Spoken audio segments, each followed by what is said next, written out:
to the WDW News Today podcast, episode 17. Is that right? I think so. Wow. My name is Eric Morton. With me, as always, is Tom Corliss. Yeah. And this is, by the way, this is Adam the Woo's favorite podcast. I think that's what did he say? I don't remember exactly what I think he said he liked it. He plugged us on a vlog, so I feel like I got to plug Adam back. Adam makes the best vlogs, and they're not just Disney things. He makes, I don't know, all his stuff really resonates with me. It's stuff from like my age group. He's like a traveler, right? He's like the Jack Kerouac but he makes of real YouTube. fun pop culture stuff, though. I always see it, and I'm like, I gotta watch this because he just not a thing I would imagine in a million years. And he ends up, and they're always interesting. So plug for Adam, who's the best. Nice guy. I've watched some stuff. Like I said, I don't watch a ton of same. that type of content. I don't watch anyone else, but I think I've seen several of his videos, and they're very enjoyable. And he's a great guy. So I know we have at times said things about other bloggers and vloggers that were either misinterpreted or we didn't do a good job of clarifying. I know Adam, who was one of the good guys, though. So it was good to see him today. No, I owed him a plug for the plug. If you don't know this, we do record this ahead of time, and the WIGS are joining us right now. Yeah. This will be released Tuesday at 10 a.m., but the WIGS are there, and it is 8:35 on a Friday night. We've been at Festival of the Arts all day long, so we are on like hour, 14 or something of being up and running around doing this stuff, and we are appreciative that you are here. Quick disclaimer, there was an accident today at Festival of the Arts that I think we need to mention. You need to be careful when you're sitting in underneath the trees in the American Adventure Pavilion out front. Please be careful because there are birds in those trees, and those birds, they are a-pooping. And unfortunately, our own Tom Corliss was a victim today. Lucky for him, he was wearing one of these shirts by Park Candy, and it cleaned right off, right? The bird, what's funny is I talked to people at Park Candy Day and jokingly said, we're going to leave that out of the marketing, but we're going to call it here at WDWNT the bird poop resistant design. Yeah. Yeah. It came right off. And I'm telling you, that bird had a lot. I don't know what that bird. An umbrella. That bird clearly went to Beer Garden. Yeah. That bird had a lot, of festival food in it. It was a lot. And it says a lot for how happy I am with my life now. I jokingly said, I think to you guys, it's like, you guys, if this was a couple months ago, I would have been screaming at everyone after this. Instead, I came out of the bathroom laughing and smiling. I think what I said was, this is the first time you've been literally crapped on this week. Yeah. So but figuratively a lot, maybe. It's good luck. Yeah, is it? It's Did Nana say oh, that's good luck? No, it's actually it's a thing. It's a well-established thing that it's good luck if a bird poops on you. And I feel like with what's been going on with my personal and professional life recently, I'm feeling it. Yeah, good. I get it. Yeah. Bring it on, birds. Yeah, I think on the day we went back on the Disney World media list officially to get pooped on by a bird, which is meant to be good luck, I took that as a sign. Yeah, and those shirts from Park Candy, we do need to plug them. Back to the plug. Because I'm just wearing a basic shirt. If I got pooped on, my day's over, right? Yeah, but that might blend into that weird logo on the front. Yeah, I don't know. But Park Candy, if you go to WDWNT.link/Park Candy, or you can just go to parkcandy.com and look at all their cool stuff. But if you use the code WDWNT at checkout, you get 15% off.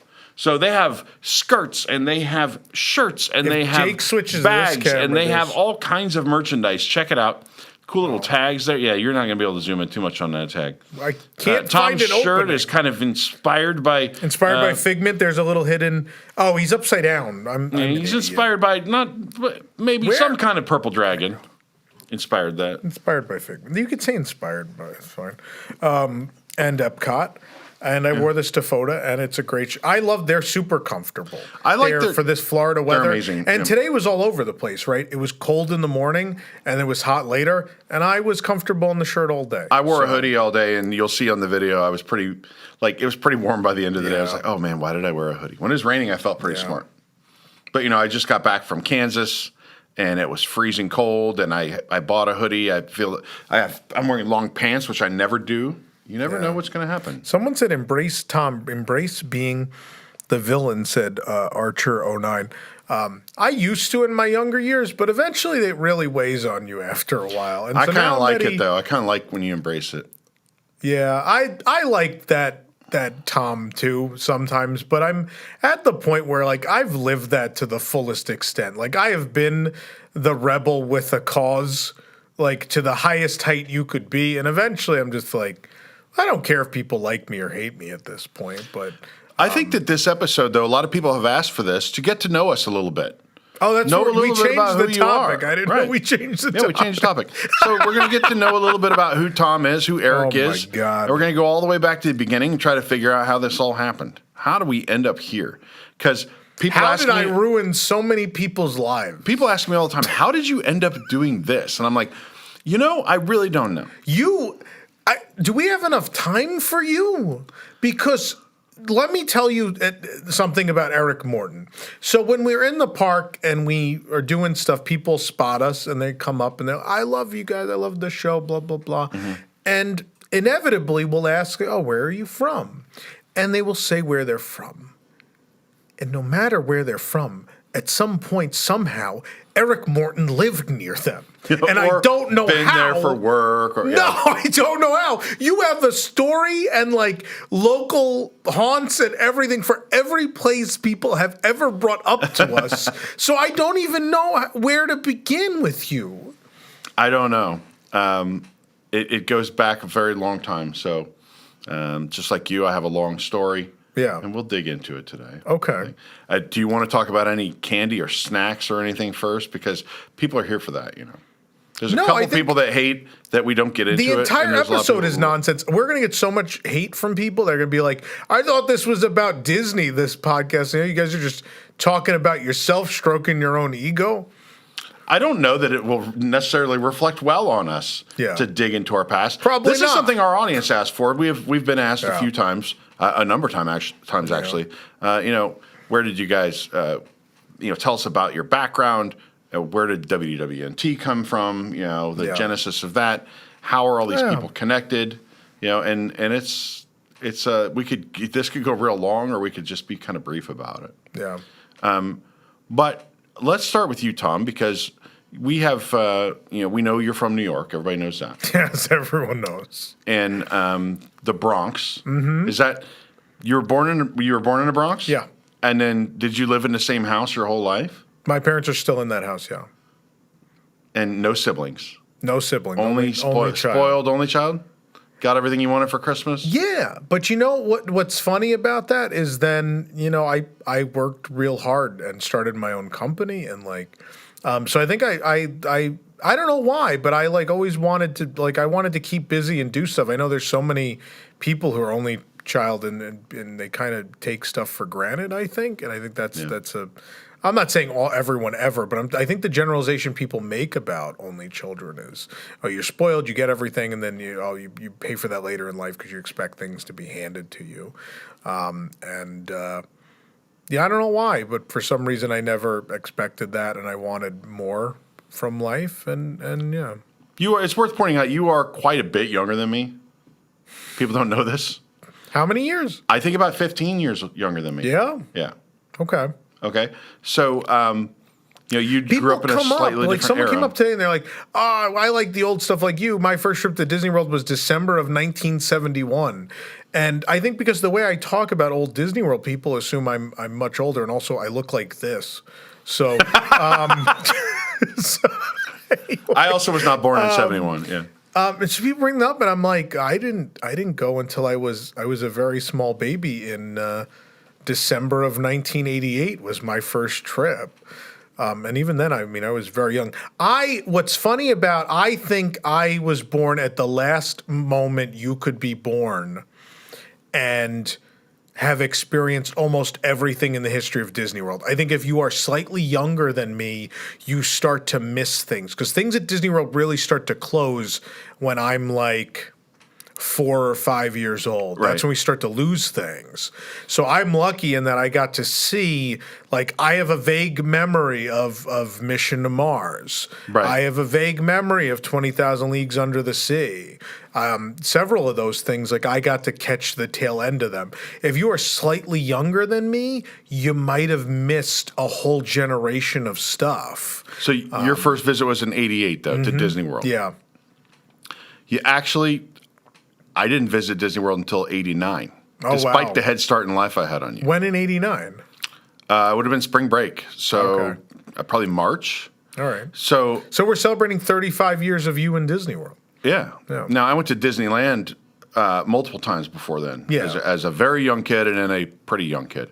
But no, Disney World was '89. In fact, so I don't want to get too deep into it, but when I was in, I think about 5th grade, my parents got divorced, right?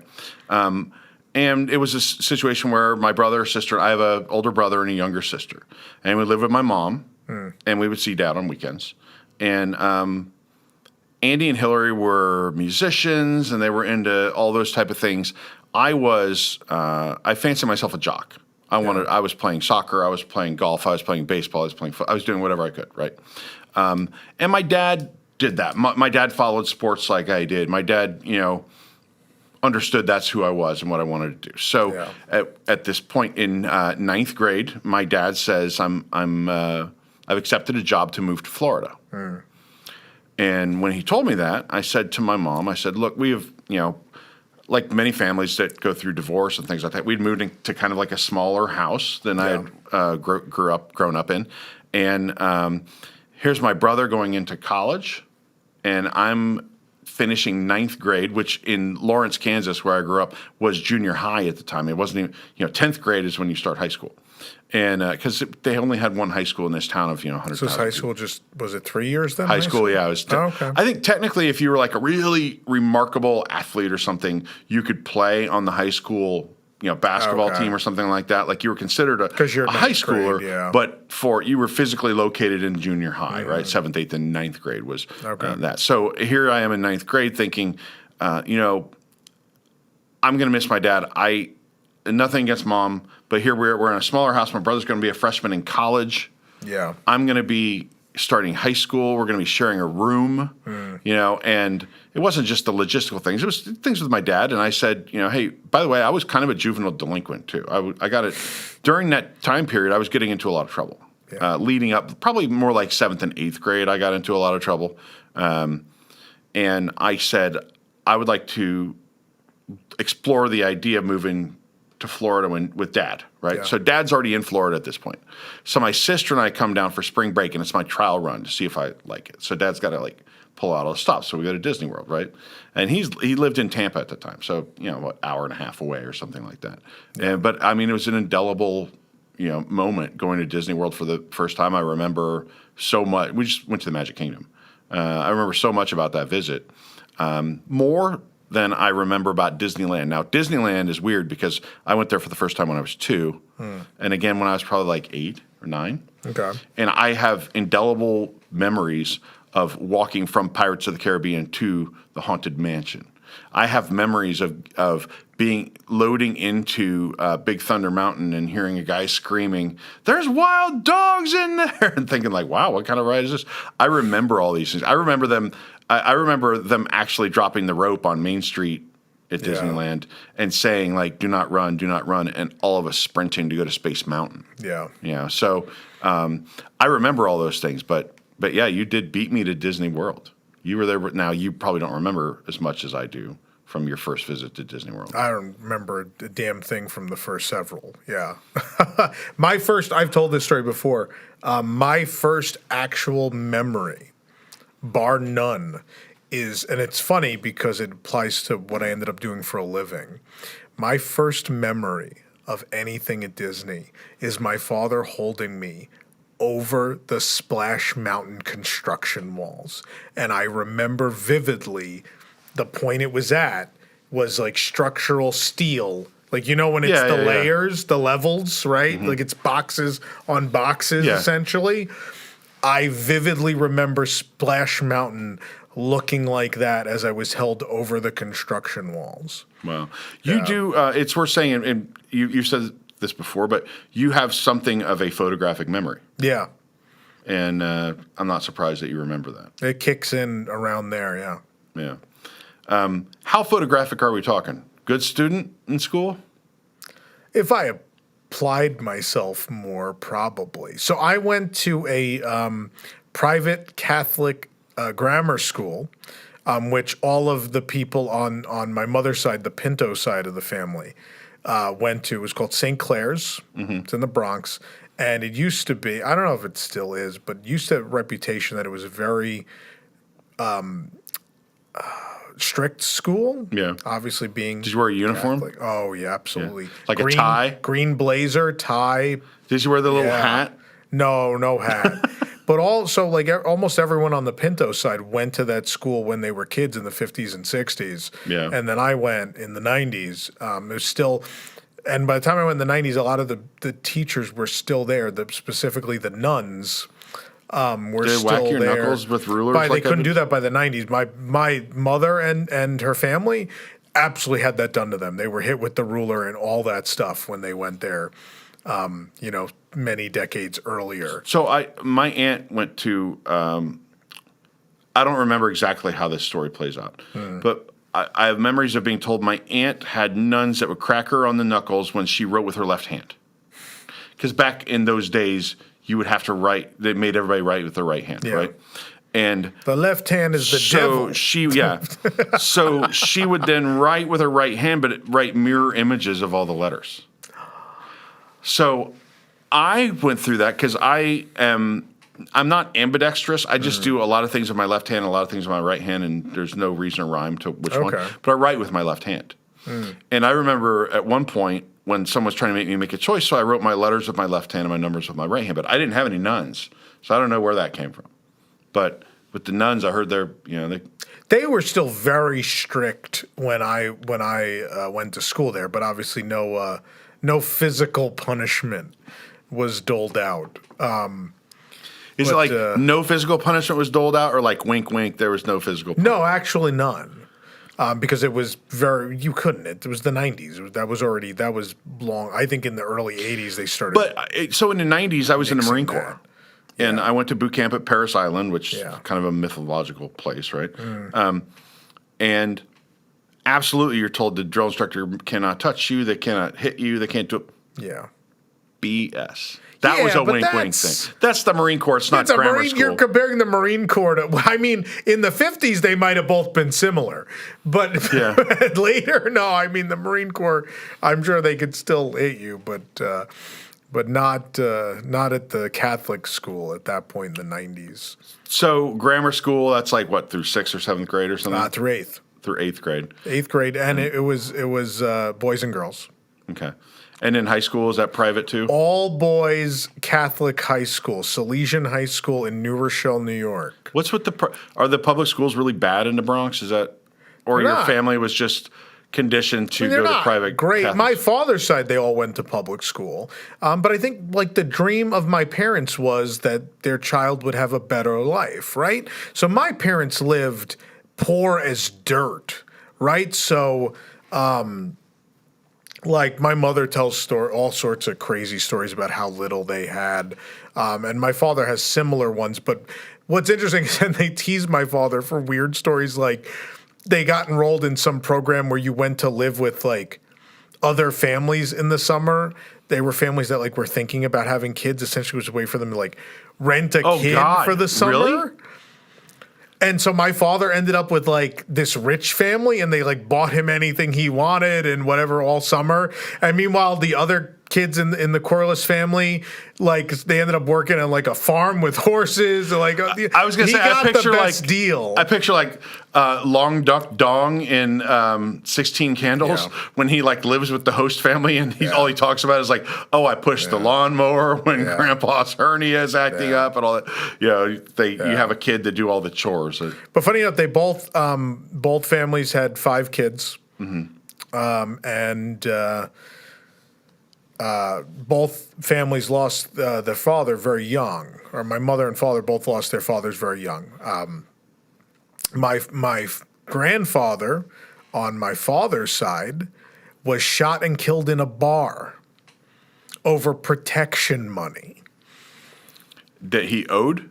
No, that he was collecting. They came to get the money from a guy sitting at the bar, and he threw them out. And they came back and shot up the place and killed the guy and him. Wait, no, who is this in your? This is your father's father? My father's father was a bartender in the Bronx. Were you alive when this happened? No, my father was 5 years old. Oh, your father was oh wow. Yeah, no, he lost his father very young. So. I think a big part of who I am, my father didn't have a father, and I think felt he missed out on a lot of his childhood. My father is infamously a toy collector and a collector of many, everything collector. Yeah, kind of.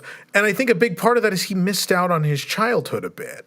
And so I was raised in this home where my parents liked to do fun things, and they collected toys. My mother collected Barbie dolls and Cabbage Patch dolls, and my father bought Hot Wheel cars and antique toys and all this wacky stuff. And they like to go do fun stuff, I think, because they both kind of missed out on a normal childhood and had worked hard and made a decent living for themselves and had money to go do these things. And so when I was a kid, it was, we're going to give our kid everything we never had, and which touched me in such a way that the reason – I'm 30-something years old and don't have kids, other than the fact that I'm bad at relationships.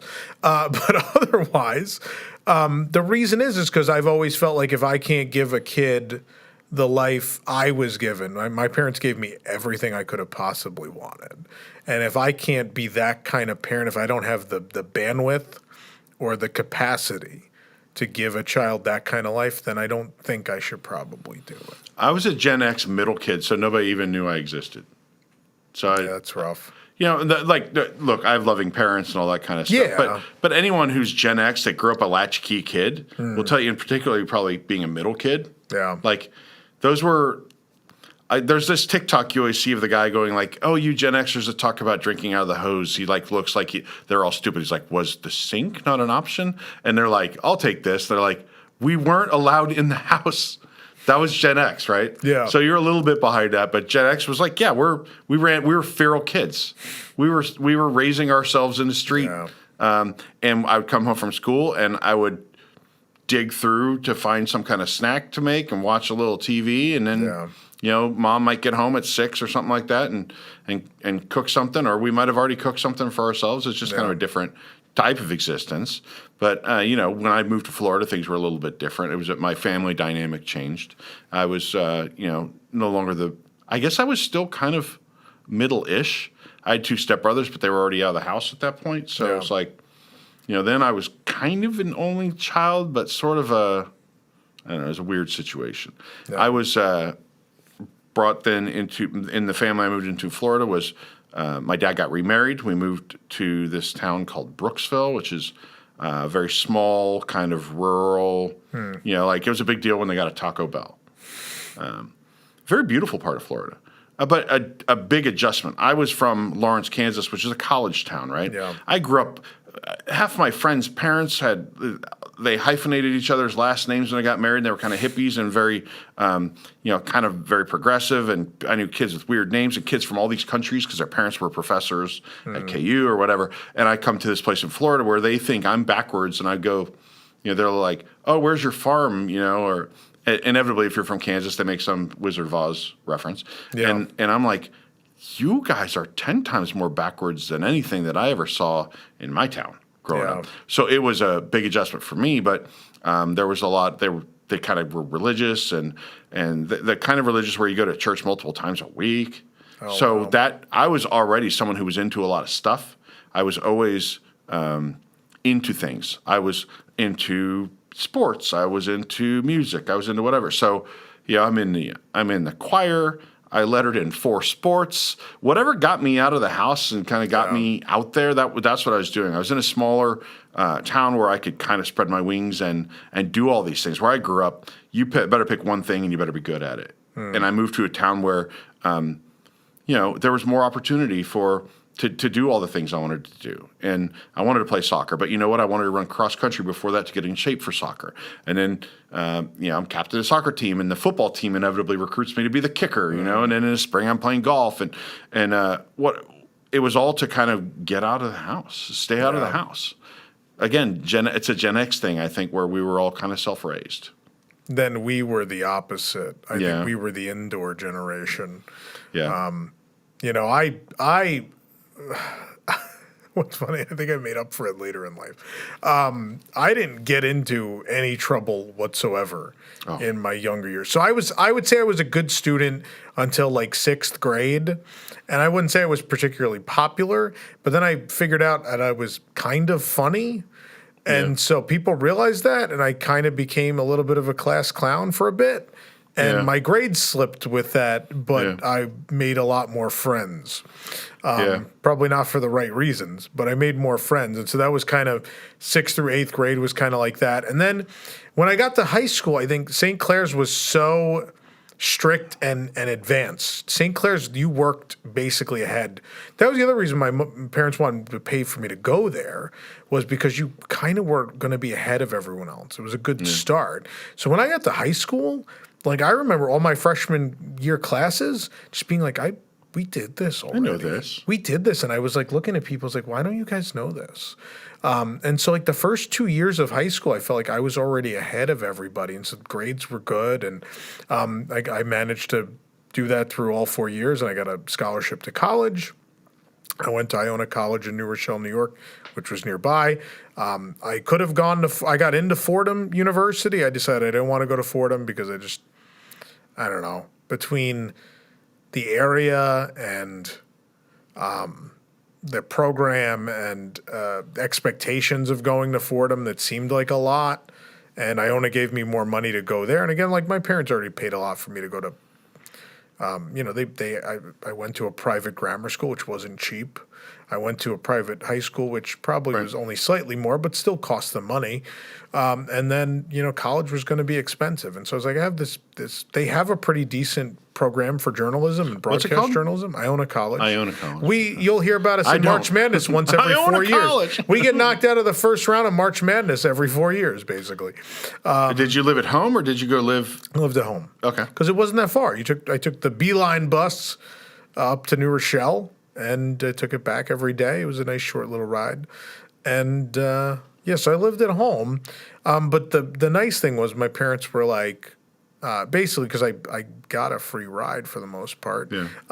They were like, well, since you saved that money, like every couple of months they'd be like, I want to go to Disney World. I'd be like, okay. And so I would go. Wow. So they made me get a job also. So let me preface this. I was made to get jobs. When I was starting college, I was made to get a job, and of course, being me, I worked at Toys R Us because everyone knew us there. Because your dad wanted the hookup on all the He did, but everyone knew us there. Yeah. So they're like, oh, the Corliss kid wants to work at the store. I mean, obviously he'll be good. He knows everything in the store. But they threw me in the R Zone, I knew video games too. The R Zone was the video game section of Toys R Us. I did that for a couple months, but then like the big thing was we had a big Christmas trip planned to Disney World. So I got a job there for the holiday season, but then I had to leave December 22nd, right? And they obviously were not super happy about that. So like when they decide who they're going to keep in January, I was not on that list because you ghosted them when they needed you. You left right before, right at the biggest rush of the holiday. But meanwhile, I'd worked. Man, I think I'd worked over 40 hours a week while in college. Yeah. That entire fall. Did you ever get to meet him? Who? Jeffrey Giraffe. Oh my God. He was in a car and you put a quarter in and I don't want to grow up. I'm a Toys R Us kid. Yeah. Do that whole shtick. So that happened. And then in the spring, I went to work for CVS, which was such a damaging experience that I still to this day will not go into or give money to a CVS. It was the worst managed store and company I've ever encountered. Yeah. So they knew I was a college student. They knew that. And so I worked several days a week for 2 months, and I'm like, I have midterms, and the midterm schedule is not the same as the class schedule. You don't just go to the class time. So I'm like, this is the schedule, so I'm pretty unavailable next week. And they're like, okay. But then the next week I noticed they're only scheduling me Sunday. I only get the Sunday schedule. And I'm like, what happened? And they're like, oh, we're just, it'll change, blah, blah, blah. So for months, all I got was the one day of work, the Sunday, because no one wanted to work Sunday. So at CVS, when you only work one day, does the schedule still print out like 30 feet long? Like you're buying a packet. But you'd still get a full schedule and it'd just be this one day on it. Like, oh, gee, thanks again, guys. The other thing was no one liked working the register. I liked working the register, but no one else liked working the register. But I was so bitter at that point because like people would go hide in the store, right? They'd be like, oh, you work register, and if you need help, call somebody. I never needed help because I'm going to go stock the rang Sudafed. people up so fast that the line never even backed up. Now you go to CVS, I hear people say all the time, the wait will go like down the front of the store and then turn down the frozen food if they have the frozen food aisle at the end. If you put me in a CVS or you put me in a Walgreens, I can't tell you which one I'm in. Maybe you could. There's only also, you want to know, I don't even know if I could say this, but I'll say it. Do you know what people buy at CVS? Do you know what there were two things I rang Codeine, cough syrup. There were two things I sold every day. And condoms. Pregnancy tests. People would buy condoms, and then to mask that, it's embarrassing, I think, to buy just condoms. They would put like an Entenmann's cake on the table. So Entenmann's cakes and condoms were the extent of what we sold. What percentage of Entenmann's revenue do you think is associated with condoms? Sex? I wonder. But that's what people would do. People would be like, I'll get a cake. I was like, that seems like a good night. Are you sure that they? Yeah, maybe they. Those chocolate donuts, it's a good time. Maybe they weren't trying to mask their purchase. Maybe they're just like, here's what my Friday night is. Maybe. I'm gonna give my girlfriend an Entenmann's cake. I can't just buy these. I gotta buy something else, and they just impulse buy an Entenmann's cake or the donuts, or I don't know. It's built into the business model, man. It was funny. But the thing was, I was so disillusioned, and like they left me at the register. The manager's nowhere to be found. God knows what the manager was doing. So if you had a coupon of any kind, I honored it. I didn't care if it was expired. I didn't care if it was not even a thing we're supposed to take. I don't care if you drew it with a crayon. I would just punch them in and throw them into the drawer and just be like, whatever, it's fine. It's like my manager's not really here. The other people working this shift in the store are missing. I don't know what's going on, but I'm not slowing this line down to go try and find a manager. I'm sorry, the CVS Corporation is going to lose 50 cents on these Lorna Dunes, and there's nothing anyone can do about it. So, what your first ever job was? Toys R Us. Toys R Us, and then CVS. I had a paper route. Oh boy, the worst job ever. Yeah, because like the pressure's like a drip, drip, drip that'll never stop. Yeah. Every day the paper comes out, it's got to get delivered. It doesn't matter if it's Christmas morning, you're a kid. You still got to get up, and then they would send us out to collect all the money. Yeah. Yeah, it's miserable. I had a paper route. Walt Disney had a paper route.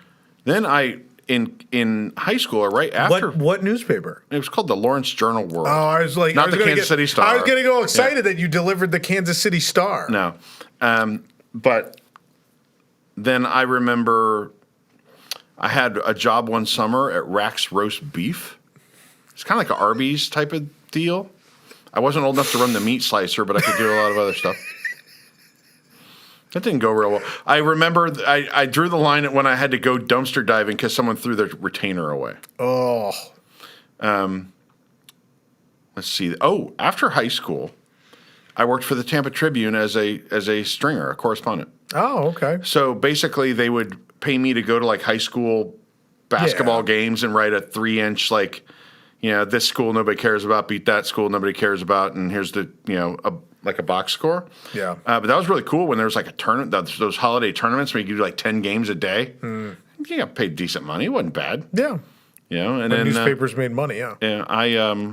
So I went off to college, Went to the University of North Florida. I did get recruited a little bit for soccer and even kicking field goals, but I ended up going to North Florida because all my friends were going there. I lasted a semester. Then I was like, got a job. I needed money. I had tons of scholarships. Yeah. But they were all small scholarships, like write an essay for the Daughters of the American Revolution. I was a DAR Good Citizen of the Year or something like that in my county. I did maybe the VFW. I wrote an essay. I had all this stuff. It wasn't nearly enough, and so I got a job at the Gap in Jacksonville, Florida, at the Landing, and I worked there for 1 day. 1 day, and I enjoyed it. I did a good job. I had good units per transaction. They taught me all that little upselling stuff. Yeah. And then I was like, I don't have enough money. I'm dropping out. So I go back to Brooksville. I'm like going to regroup and figure out what I'm going to do. And they were hiring UPS drivers for the upcoming holiday season. So I got hired, and then they never called me. They're like, "Oh yeah, you're in. We'll call you." And Marine Corps called me. And I was like, my stepbrother had graduated from the Naval Academy, very high in his class. He's an F-18 pilot. He's killing it, right? So I'm like, oh, yeah, maybe. Yeah, I've never really thought about the military seriously, but somehow the idea of the Marine Corps was like, okay, I could pay for college with this, right? Yeah. And so I had tested very high on the ASVAB, and they're like, I took a language test and some other test and a Morse code test, I think, and they're like, you can have any job you want in the Marine Corps. Okay. Like enlisted job. You can't be like, a jet pilot tomorrow. Yeah. But so I had taken this aptitude battery for languages. So they go, okay, you can go to Defense Language Institute. You basically become from there. They train you how to speak languages, and you're kind of like you work in an intel business. And I was like, oh, cloak and dagger. I kind of like that. Yeah. And then I get all excited about it, and they're like, but there's no reserve jobs for this. You have to go active duty. And I'm like, oh, well, I got all excited about the job, and then, I'm like, well, I don't want to do combat. I don't want to be a grunt, right? I don't want to be a cook. I don't want to do some of these other things. And so I end up joining, thinking what I'll do is I'll get into one of those officer programs. I'll get in the Marine Corps, get in an officer program, go get my college paid off, finish up, and I'll be good to go. And then that didn't happen. I go to Defense Language Institute, and I found out, it's really hard. Being a linguist is really hard. Yeah. The school, I don't know what the washout rate is, right? But it's high. Yeah. And everything's a numbers game, right? I mean, I went to boot camp, I think, at Parris Island, and I think we started with about 80 recruits, and we graduated 50. Just being in the Marine Corps, those people eventually graduate, they get injured and stuff like that and get rolled back. So now I go to a school where there's a 60, 70, 80% washout rate, and I go there, and I can't go to college right now. I can't do all this stuff. And then I go to Intel school, and then I'm out in the fleet. Boom, I'm out in the middle of the ocean. It's real hard to go to college out there. And next thing you know, 6 years later, I pop out of the Marine Corps and back to the civilian world. And then that's when I kind of started moving kind of a little everywhere. So from Atlanta to Houston to California to New Mexico, back in, for work. So I got hired by this company, and they gave me a lot of responsibility early, which meant kind of opening the new offices and handing them off to learning. I learned the ropes on how to kind of run this business. Yeah. And then they would get a new office. They sent me to Houston, and it turned into a massive operation where we had 3 offices, hundreds of people, and I just would kind of move around and do that. Then I ended up leaving that job, and I had some fits and spurts along the way, but I think I've lived in every time zone. Okay. I haven't lived. My Northeast is a little weak. Haven't spent a whole lot of time in it.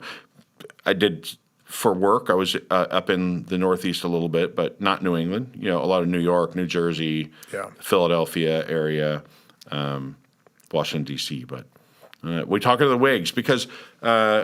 If you don't know, the WIGS are watching us record this live. If you want to learn how you can become a WIGS member, you can go to WDWNT.com/Patreon. And WIGS at $7 a month or above level get to watch us do this nonsense live and see a studio view. They do have chatting questions. with Tom. And, they have. Go ahead. They do. Well, Dawn said you weren't a good enough folder at the Gap. That's why you. I was pretty good for good. 1 day, for my first day. Chris Lombard had to walk away. Did Eric mention he won Mr. Legs in high school? Did you know that's true? What do you mean? I don't know where they found it. I was homecoming, my senior year, they take a photo of all the senior guys on the football team. They take a picture of you from the waist down, and they put these like jars out for homecoming week with the pictures, and the one that gets the most money wins the title of Mr. Legs, and I won. Wow! There's pictures of it. And everything. I had my own parade float. I was what the? Not it wasn't a float. I think it was in the back of a convertible type of thing. What? Yeah, I was, and I had to come back the next year for homecoming to crown the new Mr. Legs. It's you know what though, we're not pieces of meat. I think that was a little bit.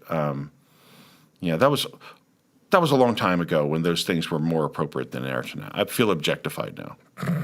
Mark Pyle asked if that was Gulf War time frame when you're in the Marines. No, so you're after that, no? I was after that. Yeah, long after. I was after that. My first real world situation I was cast into was Haiti when the president of Haiti basically experienced a coup. So that's the first time I saw really bad stuff. But the hot spots I went into were like Haiti, Liberia was a big one. Liberia's been in civil war forever. I was there. And the one thing I want to figure out was I found out Rob Riggle, Rob Riggle was a Marine. And we're both from Kansas. He went to KU, which is where I'm from. And he was in Liberia when he was in the Marine Corps. So I'm like, were we in the embassy at the same time? I never know. Because we relieved a group of people who were there. That's the one thing I want to figure out. Spent my last 2 years in Guantanamo Bay, Cuba. Before I got out, those were good days. A lot of fun. Good scuba diving. Kumar. What's that? Harold and Kumar were there? No, they were not. But I did live in Marine Barracks right there next to Rifle Security Company Windward from popularized in A Few Good Men. Yeah. We shared a barracks with them. I worked I had a top secret SCI clearance, and I worked at a facility where we did various intel activities there. So, yeah, I didn't stand on a fence line and engage my mirror or whatever they say in that movie. Yeah. It's hard to compete with Eric's stuff. Well, no, that's not true because you go on to get multiple degrees. Yeah, for broadcast journalism and also for political science, yeah. And then I did nothing with political science. But at this time, while you're in college, you started WDWNT, right? So the backstory is, of course, like everyone back then, we're talking about the mid-2000s, everyone at that time is on the WDW Magic forums. That's like the hotbed. That's where everything comes from. Like Jason and Adam and the guys that started WDW Celebrations and did Celebration 25 at Epcot. That's where they met. That's where that was coordinated. That's where everybody was. And I remember in some sub-forum, some people were like, and it was a thing you weren't supposed to do. You weren't really supposed to start competing news organizations out of WDW Magic, and they banned people pretty regularly for that stuff. And there was these people, they're like, we're going to start an email newsletter about Disney news called Mouse House News, and we're looking for writers. And I was like, well, all week at school I write about depressing, sad things. And don't get me wrong, like as a journalist, I don't mind writing about those things. Like that's the job. We had one professor who I would call a real journalist who taught me everything.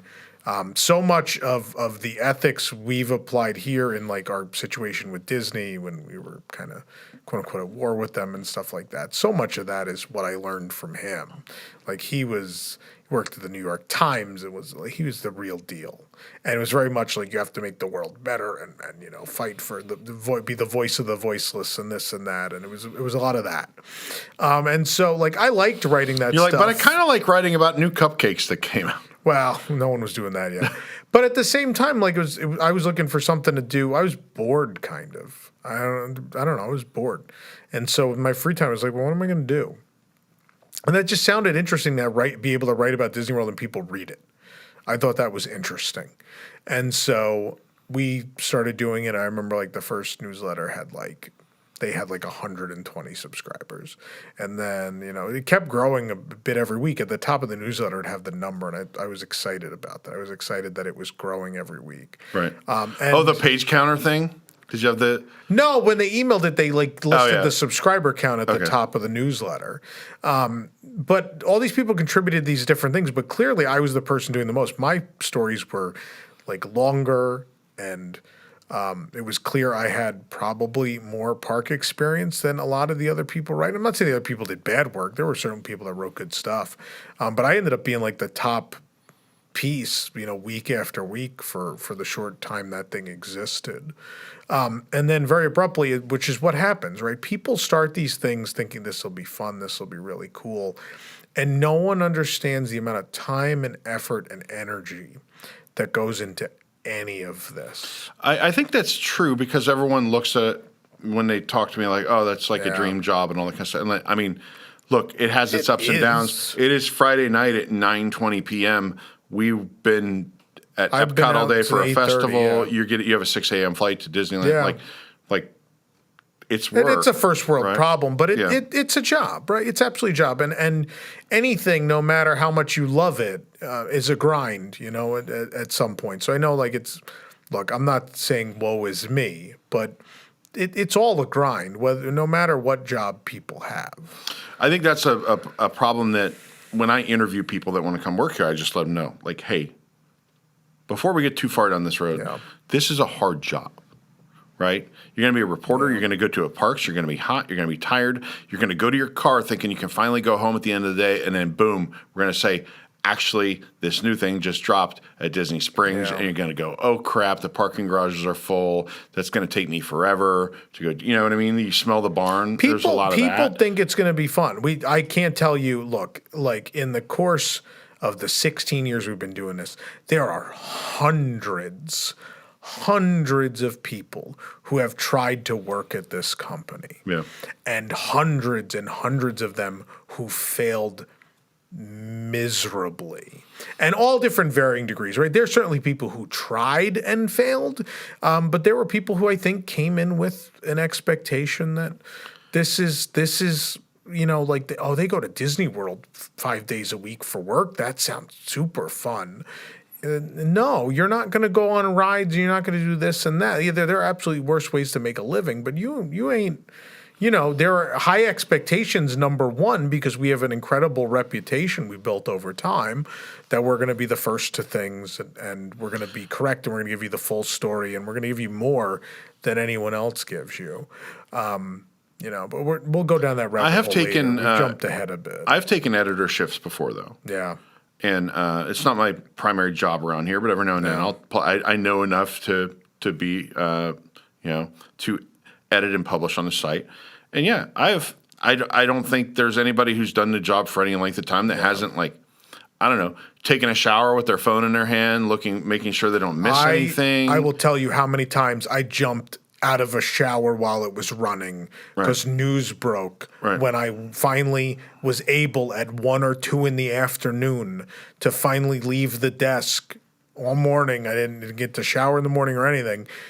How many times I had to jump out of that shower and almost slip and crack my head because I needed to be the first to something, right? How many years before you made more than enough money to matter? How many years? Well, let's finish the early story, right? Okay. So the newsletter, it takes an incredible amount of work. They don't realize this. They vanish. The 2 people who started the newsletter vanish. It's not published. I don't know what's going on. And immediately I'm like, I've lost this thing I was really enjoying. We were getting a lot of feedback, and it wasn't all it wasn't bad. There wasn't bad feedback, but I wrote some opinion pieces, and sometimes people would agree, and sometimes they didn't, and people were very passionate, and I liked getting that feedback.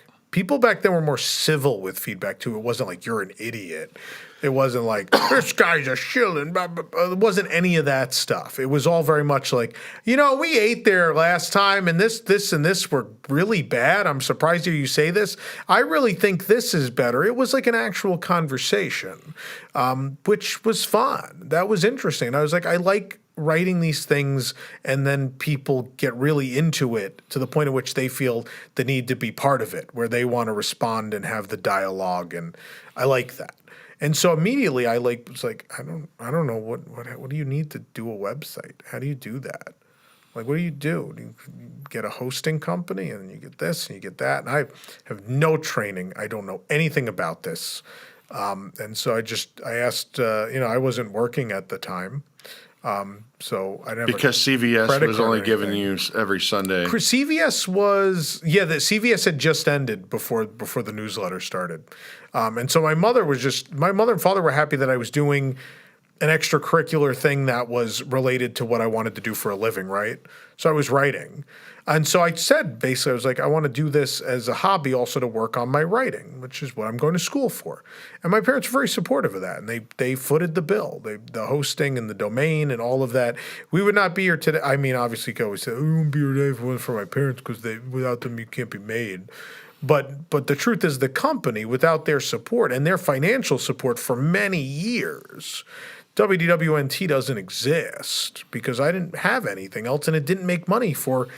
It was a volunteer for fun thing, but we took it very seriously. We played really hard. Like to everyone who was, again, imagine this whole organization basically as it exists now, but everyone was volunteering on top of most people with a day job, right? I was the only one who didn't have another job. But everyone else was pitching in whatever free time they had because they thought this was a cool thing to do. And so people would go to the parks and they'd shoot photo reports and I'd write them out. And people would, send pieces in. And people wanted to do podcasts and we'd come up with crazy things to do on this podcast every week. And it was such an exciting time because, again, just a bunch of people who wanted to do it. It was all volunteer. Right. And some of that magic goes away when money is involved, right? Like there's inevitably a bit of that magic lost. And it's the same with any company, right? Like if you look at the beginning of the Walt Disney Company, it is this incredible thing that these people just could not be stopped and they all believed in it and they all did. Like animators became architects somehow. Like what? Huh? And then eventually it becomes like it was a real company then, but it becomes like a mega corporation at that point, and it changes what it is, right? And it still keeps some, like WDWNT still has a lot of the magic it had originally, but you inevitably lose some of that because it becomes a regular business and people get paychecks. And well, at one point you were also then people that are doing it for free are because they are extremely passionate about that subject. That is not a sustainable business model, right? You're not it was and it is no longer because inevitably over the course of time people have kids and they have families and they have responsibilities and they can't do free photo reports for you all the time. No, but someone new would come right behind, right? That's always what happened, is another person would come right behind. So some people would move on because they'd run out of free time, but inevitably there were more people around. I would say what changed everything was the industry, right? I think when Disney Food Blog came in, not out of passion, right, out of, to create a business. There's nothing wrong with that, by the way. There is when you're me and you love this thing the way you do. I know, but I'm saying in this world, there's nothing. No, I'm saying seeing a market and developing a product that people want to consume is the world that we live in. As a passionate person who I understand your personal differences with the... My personal difference is because I care about this thing and you don't, and you try to be an authority on a thing you don't actually care about. That's where my anger in that situation comes from, because we were an entire organization of people who just did it because we loved it. And then you have the antithesis of that, which is a bunch of people who want to make money, and they're two different things. But anyway, but that changes the business, right? People start getting paid, and so you have to compete with that. But for a while, like we still lived on that volunteer basis until. So when I moved to Florida, I had to get a real job. So I did have a real job at the same time I did WDWNT, and that job was I worked at Theme Park Connection. Theme Park Connection. Did you work at Target? So I moved here for a girl who ended up That's always a great idea. No, and she ended up being the worst human being to ever live. But it got me to move. So, like, eventually after 6 months in the relationship, things were strained. It's like, well, you move here, we're not doing this. And I was like, oh, time to go. I'm out of school. It's time to go. And so I moved. I was just trying to find something to pay the bills for the time being. I was trying to get a job at the Orlando Sentinel and all these other things. The Sentinel's like, we don't really have money. We want to do more theme park stuff, but we don't have money. And it was a back and forth. And eventually I'm like, I need to get something just in the meantime. And so I applied at Target, and I was hired, and I had a start date. But then, funny enough, Attractions Magazine posted, because they used to film their shows at Theme Park Connection, that they were hiring. And I was like, well, that seems much cooler than working at Target. And I went in, and in the interview with Brian, like, it was immediate, like, clear, like, looking at product. It's like, well, he knows what he's looking at. I identified at the interview, I identified things in the room. They didn't know what they were. They didn't know what they had. And that sealed it. I got home, and there was already a voicemail on my phone that I had gotten the job, because they were like, well, we need to hire this guy. And so I never went to my first day at Target, because I started at Theme Park Connection. And I had the best and worst time working at Theme Park Connection. There were mistakes made where eventually my significant other ends up working there. She worked at Touring Plans before that. And there's a whole thing I probably don't want to get into about how Len Testa fired a mother of 2 children because his travel agent sponsor didn't like me. That's a whole different thing to get into. But I'm the villain, remember, folks. But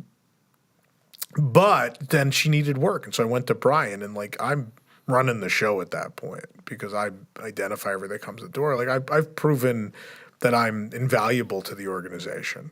I was like, this would be a big help, and I know you kind of need more people. And he's like, all right, cool. And so I, like an idiot, had my significant other hired at my workplace. And that went about as well as you'd imagine. But I assure you, however bad you think it went a million times worse, and so bad that I can never really give you the actual details of what happened, because it's just too much. It's way too much. But during this time, then you're working, let's just say 8 hours a day at Theme Park Connection. 40 to 50 hours a week. And then you get home at night, you're writing stories for WDW News Today. Maybe sometimes during the day at work. Okay. Maybe depending on things. And so during this, like, you start a website, and I imagine you get to a point where they're like, okay, I qualify for, like, Google AdWords or Google Ads, Google Ads, whatever. AdSense, sorry. And that's not who we use, so I don't know. But at some point you're like, hey, I don't know what the amount is. I imagine you went through several years where you're like, I'm making like $30 a day. No. So I fought against having ads for years. Yeah. Because I was, quote unquote, above that. So for years I fought that off until, like, we reached the point where the website traffic was really high, and it's clear, like, the website needs more of my attention. There came this moment where it was, well, I can either... Some of it was a need. We needed some minimal revenue because people were doing very professional work, and it felt right to give them some money, right? So we had web design people and people like that. You have to pay for hosting. Some money, yeah. And so it was like, can we cover the bills, and can we at least give some people some money for the stuff they're doing that would deserve? And again, they're getting paid way less than they would in the real world for these things, but it was a way to say thank you to people, right? And so there were minimal ads, and then some of those people were like, you should put more ads on. You have none. Put a couple, and you can make money. Maybe it'd be your full-time job. And I was like, all right, we can try it. Well, maybe it's not unreasonable. Like, newspapers have ads, right? Like, this is not, broadcast journalism I was going to school for. Right. Certainly advertising. Maybe I'm being a little ridiculous. And so we started doing that. And of course, at the time, my sources are, we had everything. We posted every attraction announcement. If someone at Walt Disney World sneezed, it was on our website. That Disney couldn't do anything without it first appearing on the website. So we built this reputation of we're first. It's the place to go. And for cast members, it became the place where it's like, My managers don't even know what's going on. I follow you guys just to know what's happening at my job. I get that a lot from people even today. Still, where it carries on. They're like, sometimes I find out a lot of stuff before I find it out at work. And things have changed over time. Disney's internal communication was way worse then than it is now, and so that was a thing where through a set of circumstances, I came into a lot of great sources that, benefited us greatly. But the idea was never like, oh, we're going to become the biggest and we're going to make money and blah, blah, blah. I shared those things because it was exciting. As a fan, it's exciting to be the first site to put that breaking post out that the Backlot Tour, which opened with the park, is closing and they're going to build a Toy Story land.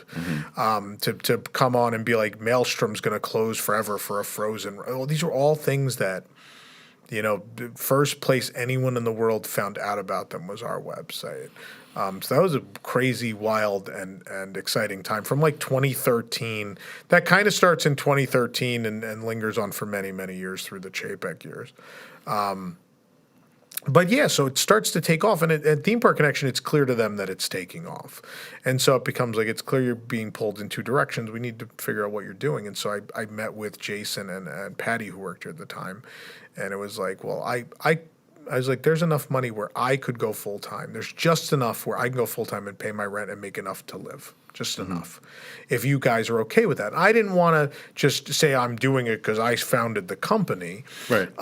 It was like a team decision. It's like, are you guys okay with that if I leave my day job and we make a serious run at this making money so it could be my full-time gig and then possibly the full-time gig of more people? Right. Also, you have more time, right? So full disclosure, Jason has a full-time, very good professional job. Jason was around way less back then. Yeah, and I mean, so it was like it was his passion thing, but it wasn't his full-time gig. So they were very supportive because they had other jobs where they did very well, and I, Theme Park Connection was fun. It never paid a giant amount of money, but I lived comfortably enough. But yeah, and the decision was, okay, I'm going to leave Theme Park Connection. We're going to make, and it was an incredibly scary thing. I remember my mother talking to me and being like, well, what are you going to do if it doesn't work? You have to get a real job, blah, blah, blah, blah, blah, blah, blah. And so we start that way, and it's not a ton of money, but then we come into, Google Ads is a terrible way to make money, and they really squeeze you. And so we started to learn that, our web traffic's high enough to have better ad clients. Right. And then the first month we switched to that, it's like... You're like, oh, my God. So what happened was, this is somewhat embarrassing. At that time, it's not a shared account. My mother and I have bank accounts that are attached, essentially, so we could easily send money. Mom can see your money. Yeah, and I can see hers. We send money between each other easily. And so a shared bank account with your mother, probably embarrassing, but why do I have to go fix it? That's the difference. So a ton. We didn't have a company bank account, and so all the company money went into my bank account. It was this big sum of money, and my mother looks at me. We're at Plaza Restaurant. I forget. We're sitting at Plaza Restaurant, and I was like, she gets like the notification on her phone, and like of a deposit, email or something. Yeah, and she's like, where did you get this money? I'm like, she's like, what are you doing? I was like, the website's doing really well. And she's like, but how do you make money? I was like, the ads on the website. And she's like, oh. And I still think it took a good while for my parents to realize that this was a successful venture. I think they realized it when we did, I think the Great Movie Ride Rent Out was when they realized that this was something, like that this is going to be what he does the rest of his life. So for those that don't know the story, Bob Chapek went on stage at D23 in 2017 and announced that Mickey and Minnie's Runaway Railway was happening and that Guardians was happening. And at no point did he mention the Great Movie Ride nor the Universe of Energy, because why mention it? Because he knew people would be mad. So just, basically on the Disney Parks blog, they just like snuck it in where they're like, to make way for these new experiences, the Great Movie Ride and the Universe Energy will close forever on August 13th, 2017. And that's 3.5 weeks away. 3.5 weeks to say goodbye to an opening day Epcot attraction and the centerpiece ride opening day attraction of the Disney MGM studio. So 2 parks, opening day attractions. One of them, basically the spaceship Earth of that park, is closing in 3.5 weeks. So Disney, like, they had a heads up. And look, we kind of knew something was happening. We had posted like a year and a half earlier. So a lot of people don't know this, but Mickey and Minnie's Runaway Railway was not the Mickey ride originally envisioned for that space. Right. It was the Great Mickey Ride, which was a ride through Mickey's greatest history moments. Of Mickey. That got nixed in favor of Runaway Railway.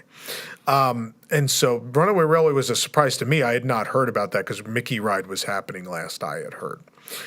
So that was a surprise. But nonetheless, that's not even my thought is the Great Movie. They're really going to close the Great Movie Ride forever. It's very sad. I love one of my favorite attractions. I think, honestly, probably second right behind Journey into Imagination is Movie Ride for me. Which it changed my life. Another little anecdote: Movie Ride. When I'm in my teenage years, we're riding Movie Ride one trip, and I just think I don't know what half these movies are. I have no idea what these are, and I just decided I was like, I want to see every movie that's in this ride, not just the scenes. Like the montage. Which I want to watch The Searchers. Yeah. I want to watch Footlight Parade. Mm-hmm. I want to watch. What are these? I don't know what they are. Mm-hmm. And so, thanks to Turner Classic Movies and things like that, right? We weren't streaming yet, folks. You couldn't just go. Netflix was just starting to upload the copies of the DVDs online where you could watch them online. But you had to look. I every week would search the TV guide for Turner Classic Movies. And everything, and just see where these movies were playing. And it was quite so number one, I had to find the list. I had to locate the list of everything that was in the montage, which was near impossible, but someone on WDW Magic in the forums. You talking about the montage at the end? At the end, yeah. I'm thinking pre-show. I'm sorry. Well, the pre-show stuff is all the scenes. Yeah. So the pre-show stuff is represented in the scenes anyway. And I'm so I found the list, and it's a long list. Oh, yeah. And so I start just knocking them out. And in the course of doing that, there's so many movies where I just fall in love with them. The Searchers being one of them. Searchers is a fantastic film. Movie. I think about all these movies that, and in the course of doing that also, because TCM's on, I encountered a bunch of movies that I had never seen that I love, like Network and a lot of really good stuff. So Movie Ride changed my life. Seeing all those, so much of the media you take in, the entertainment you take in, shapes you as a human being, and certainly Movie Ride did. So they knew in advance. So the Parks blog used to do meetups back when that division had the budget for it. They used to do these meetups, which were usually they're big budget things and they're really neat. And one of them was a farewell Movie Ride dessert party. So they take and it's the thing they sold for events. You could book it. So they would take all the cars off the track. Mm-hmm. It's a trackless ride. There's a wire embed in the ground. They take all the cars out. You walk the ride. So you walk where the cars go. The Great Movie Walk. There are live actors mixed in to bring the scenes to life with the animatronics running too. And then they serve you desserts and drinks in Oz and the finale room. Mm-hmm. And it's super cool. And the whole time I'm doing this, this is really neat. But in the lead up to that, the registration for those things were a nightmare. I lucked into the Parks blog one, but only a couple people could get into the D23 one. I forget what there ended up being 3 or 4 of these events. There was one because my ex-wife, she was a cast member. She had been friends with Snow White and all these other things. But I think her first job with the company was as a bandit on Movie Ride. And I know that a bunch of former Movie Ride cast members had a big get-together to say goodbye one night. And I didn't make it to that, but I know that. We couldn't take that night for the event because they had already booked it. Yeah. They beat us to the punch. They were the second to last night. I think we were 2 nights ahead.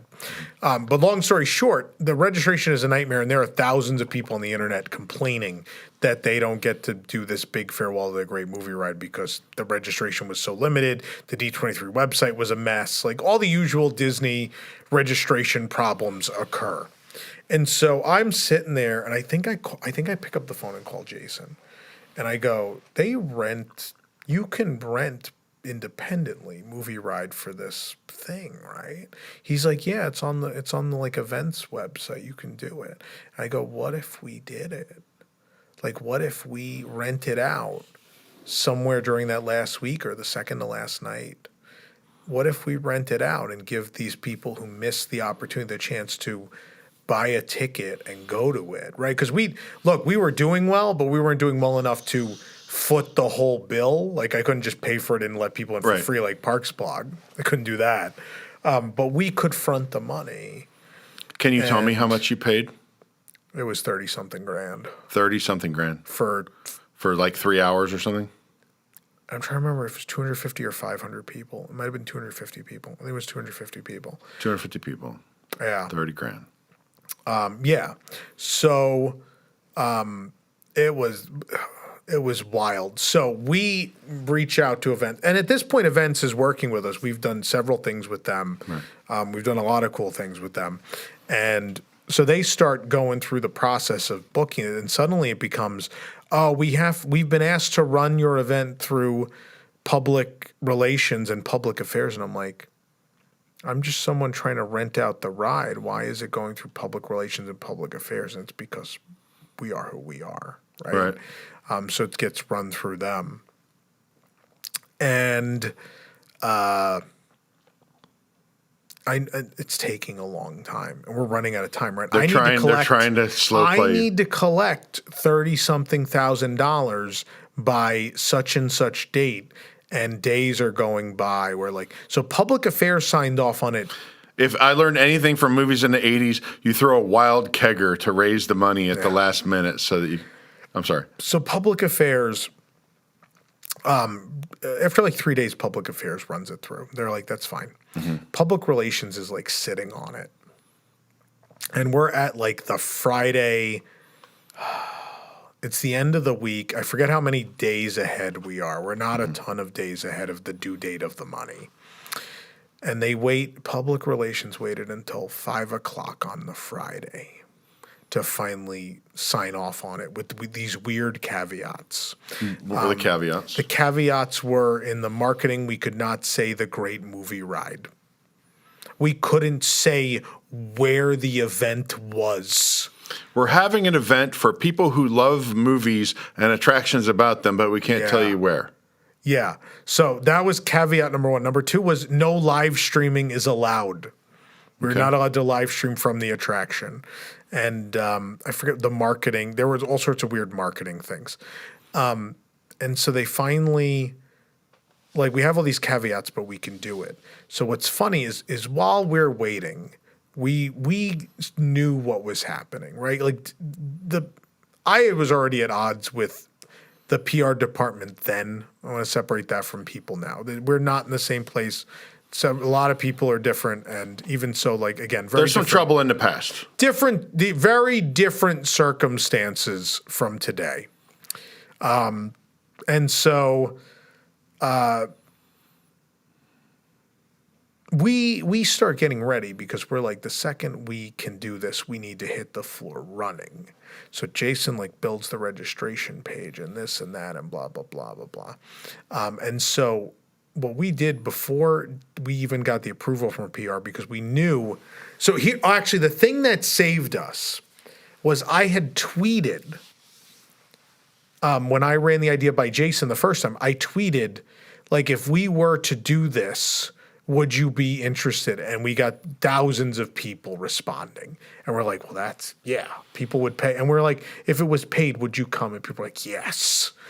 And then I tweeted in the middle of that process, I tweeted something like, we're trying to throw this goodbye for the great movie ride for fans. For a ride that is about movies. Yeah, no, and we don't even have that caveat. Oh, yeah. So it's very much we're working on this. We will let you know when it's approved by Disney. Something like that. Those were not the exact words.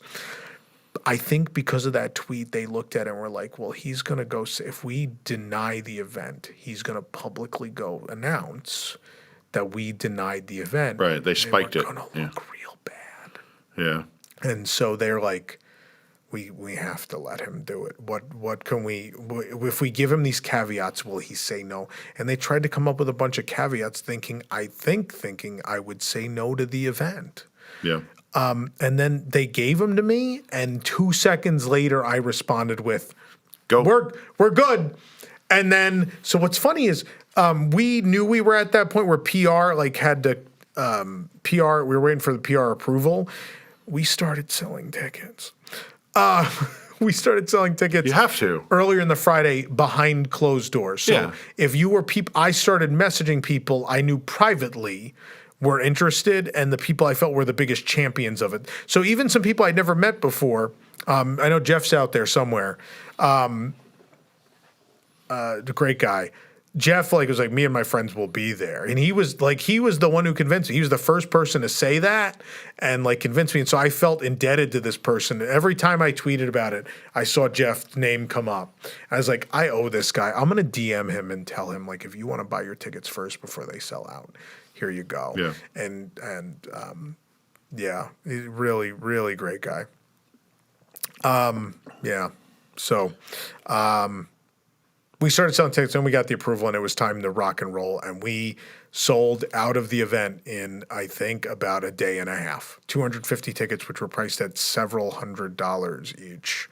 Wow. They were gone in 48 hours. We had a bunch of other weird things like PayPal. I didn't know if you made a certain amount of money, PayPal would hold it, and all sorts of. We had all sorts of like problems. all of our other events, you lost money, right? We did, because in the end I donated a nice chunk to Ryman Arts. Ryman Arts got a donation. So what happened was the event went over budget, and so I told people we're going to give money to Ryman Arts, and in the end all that was left for Ryman Arts was $2,000. And I remember sitting there going we can't give Ryman Arts just $2,000. Look at all these people. We're going to give them $2,000. And I announced at the event, while we're in the room, I told people, I was like, well, we only raised $2,000 for Ryman Arts, but what we're going to do at WDWNT is actually we're going to raise that to $5,000 as a thank you for everyone making this happen. Yeah. And so we kicked $3,000 ourselves to Ryman Arts, which was a lot for us at the time. We were, we're still a very young. It's a lot of money no matter what, but it was a very young company, but we felt it was the right thing to do. I'm sorry, I don't know how I got on this great movie ride event tangent, but that's okay. People like the little anecdotes or the big anecdotes in this case. That's still one of my favorite moments of my life is that event. It was because it was the moment. Oh, that's why. Because the moment my parents realized, because people at the event realized those were my parents. Went up to my parents and said how much they were I love what your son does. Your son is the best, blah, blah, blah, all these really sweet things. And so my parents at the end, I think, were just so taken aback. They're like, wow, what he does means something to a lot of people. And look at the scope of this thing that he's involved in. Maybe this is actually a real job and he doesn't need to look for something else. So let me ask you a personal question, because for all these people that appreciate what you do, inevitably you have some detractors. Some. And I just want to, how do you deal with that? Because for a very long time you've been a polarizing figure, I guess is fair to say, in the Disney community. The most controversial there are people that it doesn't matter what you do are going to, I'm the worst human being to ever live. There are people that have your back. But how do you do it? Because I'm not a prominent figure in the Disney community, and I still see comments that bother me sometimes. I try not to let it bother me, but I'm sure you see a lot. Oh, if there's a name or an insult, and I mean from, the ones you can write into the ones you really shouldn't. I've had them thrown my way. People. It's not. I don't think that you people can claim they're thick-skinned. Inevitably, I think if you're a public figure of any stature, whether it's lowly Disney internet community, or, Timothy Chalamet, whatever level of Taylor Swift, whatever level there is no way that you've ever not been bothered by something someone's written, and there's no way you've never not seen what people are saying. right? Yeah. And no, it's the price of fame, right? But it is a terrible, terrible price, right? Because there are, especially, I think I've taken a beating several times for things. Country Bears comes to mind when Disney said on the Parks blog that we had lied. And people still to this day will yell fake news, or even when we announced we were back on the media list, people there are comments today that were, this organization that makes up stories is now on the media list, and I'm just sitting there and thinking, do you really in a million years believe that Disney, the Walt Disney Company, would go out of its way to put people on the media list who completely fabricate things about their company? That would be the most insane decision a human being could make, right? So how could that cross your mind that that's a thing? Well, I mean, as they say, haters going to hate, but you've got a lot. And I don't know how far that goes back. I don't know if that goes back to the Country Bears or it's the beginning. Oh, it goes back to the beginning. But I think when it was just some people, a handful of people on Twitter was easier to deal with than when it became a worldwide phenomenon. You're a little bit of a bombastic personality, right? You say what you believe unapologetically, and a lot of people don't like it. And I would say sometimes without the tact that I would use when you respond to people. Tact did not, that was not part of your education growing up, I guess. No, I was like, this is what I believe, and you can like it or you cannot. And people, when they do not, instead of deciding, I just don't like that human being, we don't get along, decide to make it very personal. And decide to deride, at every chance they get, the work you do, the quality of your character. And then the ultimate irony of the situation is people who claim you make things up, then just basically on a whim or on a whisper, invent a personality for you. And they create a character of who you are. And then the more they say that on the internet, the more that becomes reality, the more people read it. And I can't tell you how many times there's things that I've heard snowball, right? There was the whole thing that I supposedly will ask for my own ride vehicle. That's my favorite one. Yeah, that was my favorite one. And literally the cast member who tweeted it took it down because I very calmly said, look, this is not what happened. Can you please remove this? I really don't need more drama over nothing. And then she's of course, very combative about it. Was like, well, it did happen, but I'll remove it though. And I was like, thank you, I appreciate it. Oh, okay. Trying the other things, but there's been a bunch of that kind of stuff, and certainly it continues. And the thing that I think has exacerbated it over time has been, we talked about the rotating door at WDWNT, which is this job is very hard. And so you either last a very short period of time or probably last a long period of time because either you can hang or you can't. And I think in that time, look, I have not been the world's greatest boss. I will admit to that. And I think there are definitely people over the course of 16 years that I could have been a better mentor to, that I could have managed.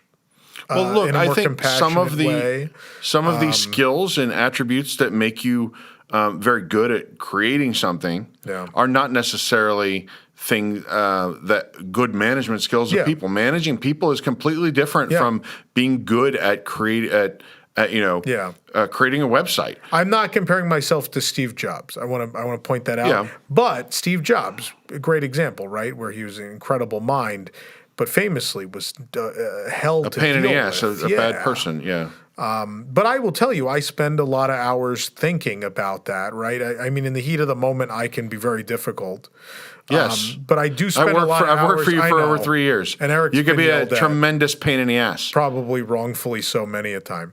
I cannot tell you how many calls I've gotten randomly from Tom of him screaming, not necessarily at me, but about something. Yeah, and it's frustrating most of the time, the weird thing is when you call me, you stay on the phone for a really long time, and by the end, you're like calm and chill and have figured it out. Because I need to. But you do have that like a little bit of a hair trigger temper. Yeah. I've not heard you like really berate employees, but I can see where sometimes your expectations don't convey the same in text that they would if you were sitting next to the person. Yeah, I get that a lot. I think over time, look, I think I could have made better decisions, but I think there is some responsibility that a number of people who have worked for this organization do not take for their performance. I think there have been people who really didn't work out and they put the full blame on the organization. And I don't think that was absolutely true. There are people that are good and well qualified that just didn't fit for whatever reason. Yeah. Right? So there could be somebody that does good work and we are friends with them and they just are like, look, I can't give as much as I need to this, or I found something different. Look, a lot of our organization is very bottom heavy in terms of there are a lot of entry level positions that we've had in the past, and some of those you have to let people you throw them out of the nest and see if they can fly. Yeah. Sometimes even if they can fly, it's like, hey, I got a new opportunity, I'm moving on, or this is just a lot of stress. Yeah, right. It is a lot of stress, and it's not just stress from you. It is stress if you're a writer and you write something and people say nasty things about you. Look, we have a writer who gets all kinds of, who's been here a very long time, who gets all kinds of nasty emails from people, that assume that they have some sort of political leaning that they may or may not have.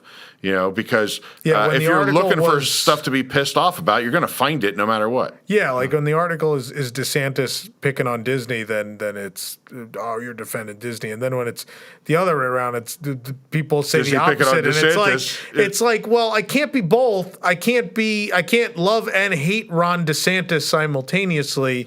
People instead of, they attribute the factual news to being your opinion, as opposed to it being like, well, no, this is what happened today. I'm not taking a side. This is the facts. We're providing you with a sourced factual story, but you're attributing something to us, right? We touched on this before, but people can shop for the facts that align with them, right? Yeah. So on almost any subject, you can predict what a certain politician's opinion is going to be on that, on which facts that they're going to go with, right? Yeah. Look, Albert Einstein had very intelligent people that were well-credentialed and well-educated who could dissect something. He had rivals. Yeah. They had differing opinions from him and reached different conclusions. And frankly, I'm not qualified to evaluate the difference between those, and neither are you, right? So we have a bunch of common people trying to just kind of pick their horse. And, in the case of something like the Reedy Creek stuff, there's a lot of stuff. And some of it is easy to understand and know, and some of it is not. And so it's hard to really, and there are no innocent people in this whole thing. Yeah. Right? There is blood on the heads of everybody involved in this.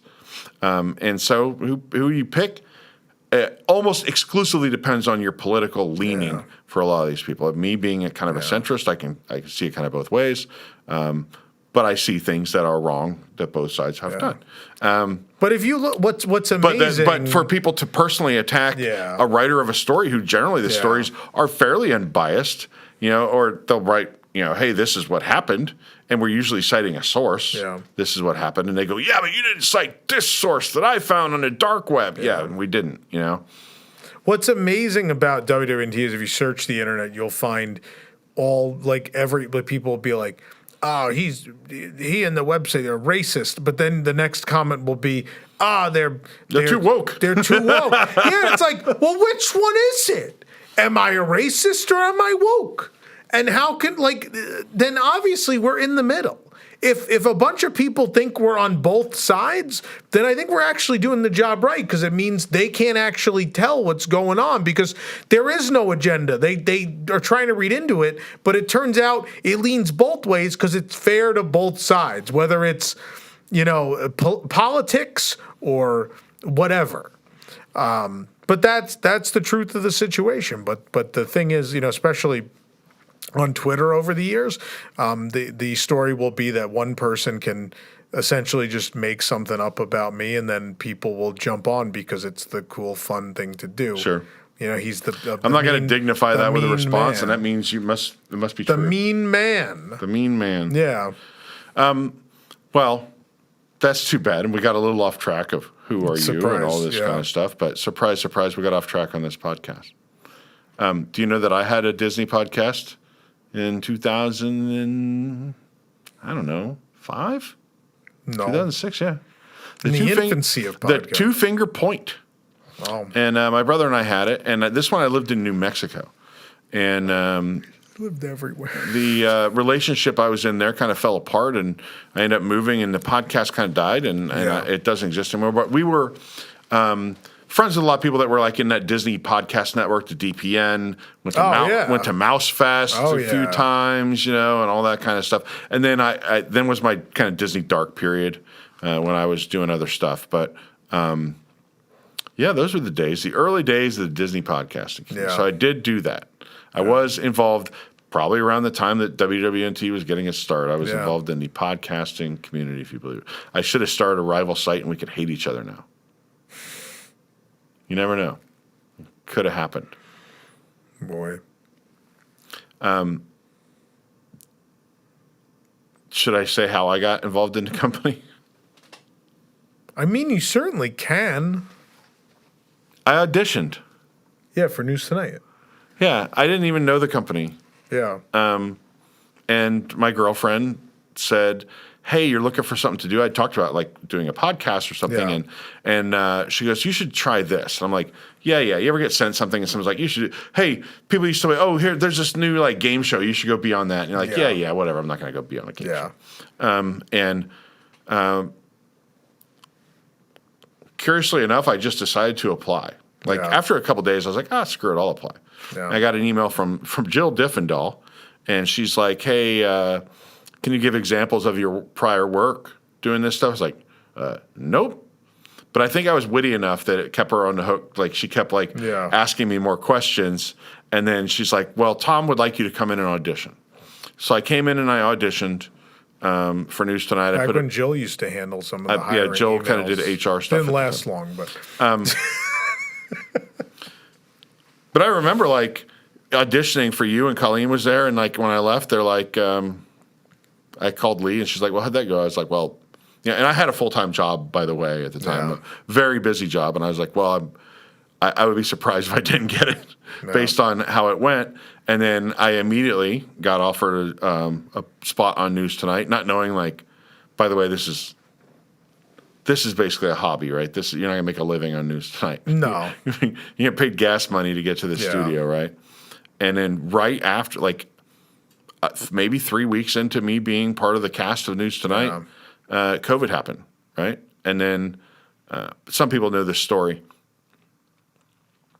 Colleen was your assistant at the time, and she messaged me, and she said, Tom wants to know if you can do a show on Saturday.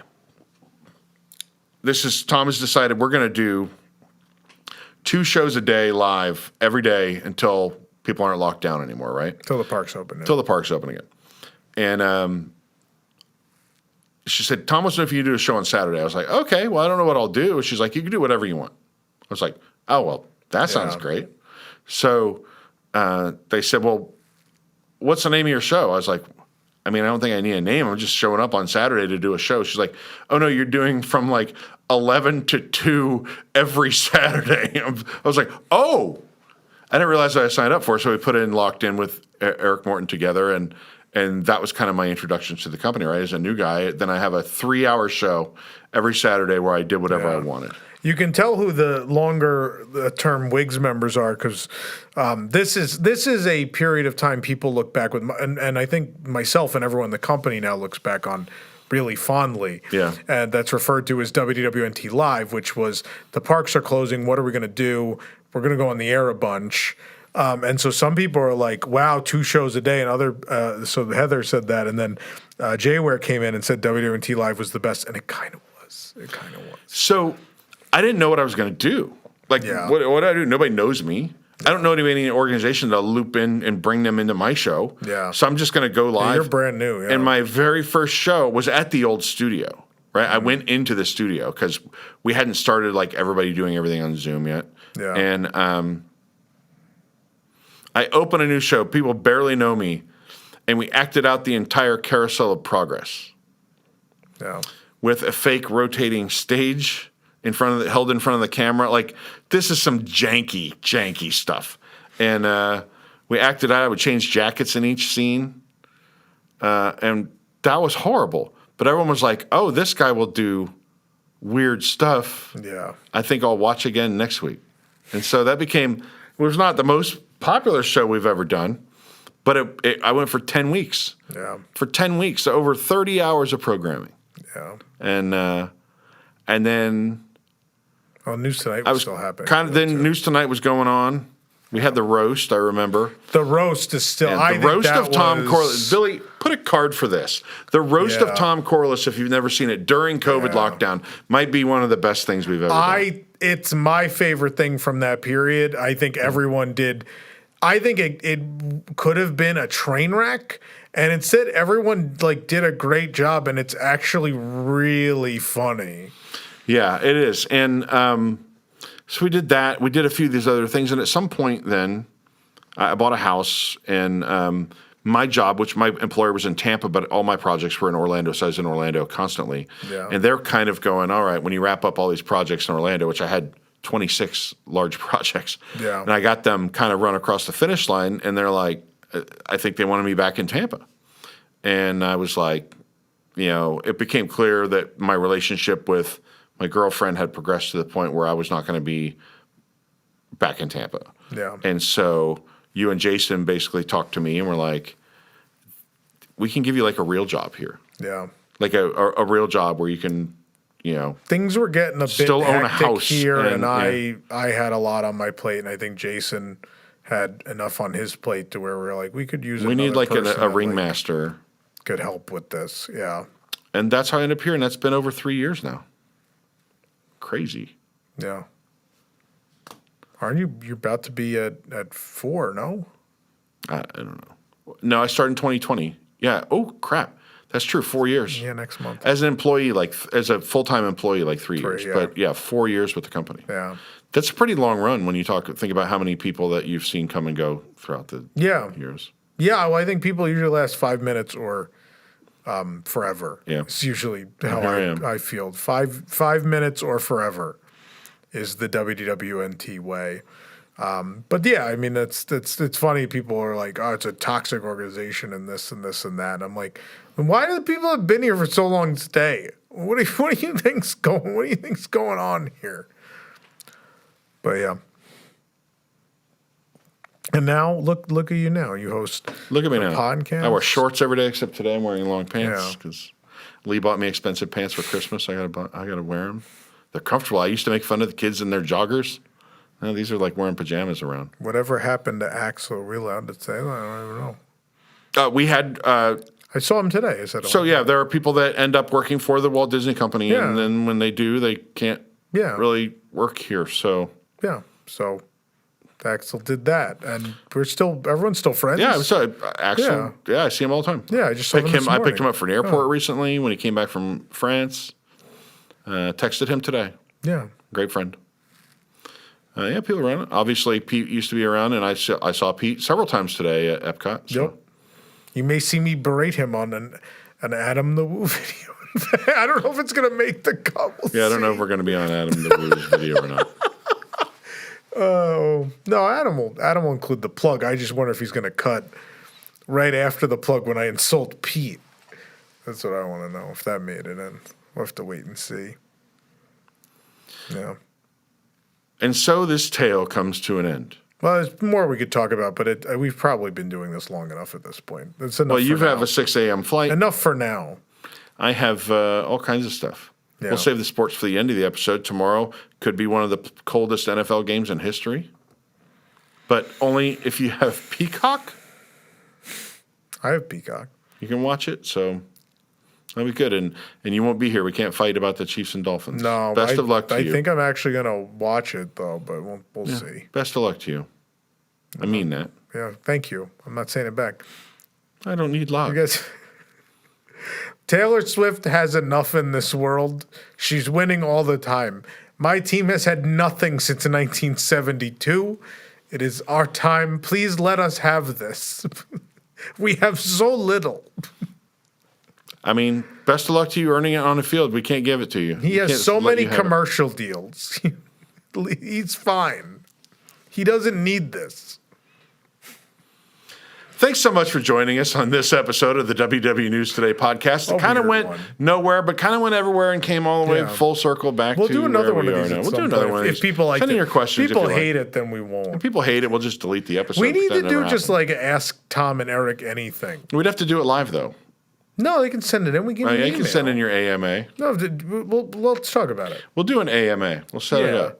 I watch a bunch of podcasts. But I don't know how to use Reddit because I'm old. I watch a bunch of podcasts where they just have people send in every like 10 or 15 episodes. They do one where they let people send stuff in. Okay. And it's kind of fun. Yeah, we'll have to Maybe we'll do that next time because we have to turn it around real quick. Oh, do that? Give them an email address? Yeah. I don't know. Don't give them mine. We will put a YouTube community post out there.